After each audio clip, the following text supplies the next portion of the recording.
कर्म में लगा रहता था, कभी उसने जीवन में अच्छा काम नहीं करा।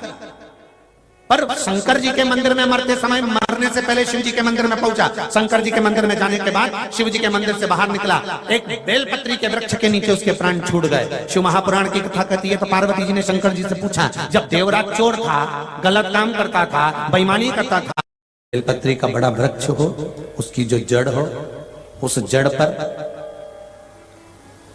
लाल चंदन घिसकर या लाल चंदन से कटोरी में घिसकर लेकर जाएं। शिव जी पर लाल चंदन से पूजन करने के बाद में उसी चंदन को लेकर आकर बेलपत्री की जड़ के अंतर्गत ओम अक्षर को लिखकर एक बेलपत्र अपनी कामना कर कर उस जड़ पर बेलपत्री के समर्पित करना। पहले कथा में कहा है कि बेलपत्री कोई साधारण सा वृक्ष नहीं है, इसको केवल साधारण मत मानना। ये कोई सादा सा वृक्ष नहीं है। बेलपत्री की जड़ में ओम शब्द लिखकर, अक्षर लिखकर उस पर एक बेलपत्र समर्पित कर कर शिव जी से अपनी कामना कर कर, जो प्रदोष के दिन, प्रदोष काल के अंतर्गत बेलपत्री के वृक्ष की पूजन कर कर, ये नाद कर कर, ओम अक्षर का नाद कर कर स्मरण कर कर आता है।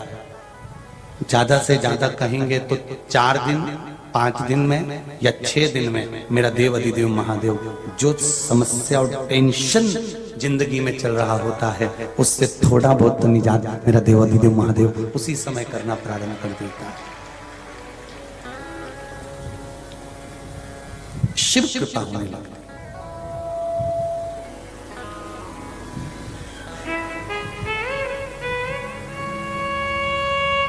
पर चंदन लगा होना चाहिए शिवलिंग पर। पहले शिवलिंग पे चंदन लगाना है, उसके बाद लेकर जाना। कौन से दिन? जम के बोलो जरा। प्रदोष समय, प्रदोष काल। लग रहा है कि जूझ रहे हैं हमारे जीवन में, बहुत बहुत टेंशन, बहुत समस्या।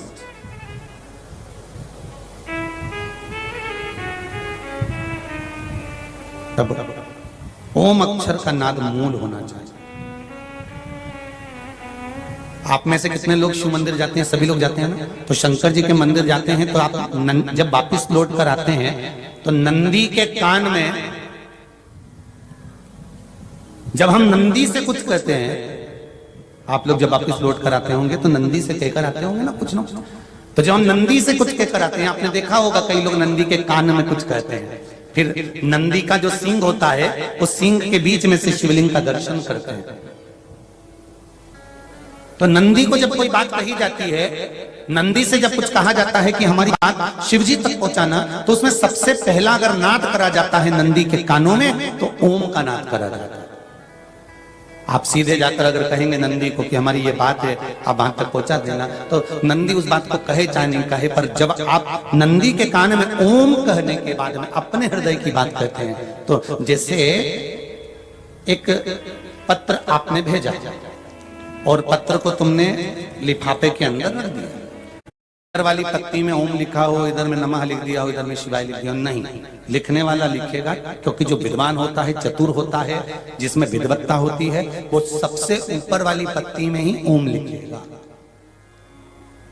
क्योंकि उसको मालूम है ये ब्रह्मा है, ये विष्णु है और ऊपर शिव है।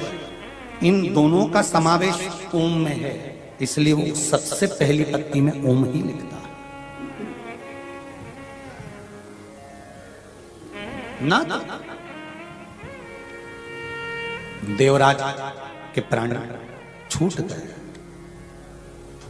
शिव मंदिर से आया, चोरी करने वाला देवराज प्राणों को छोड़ा।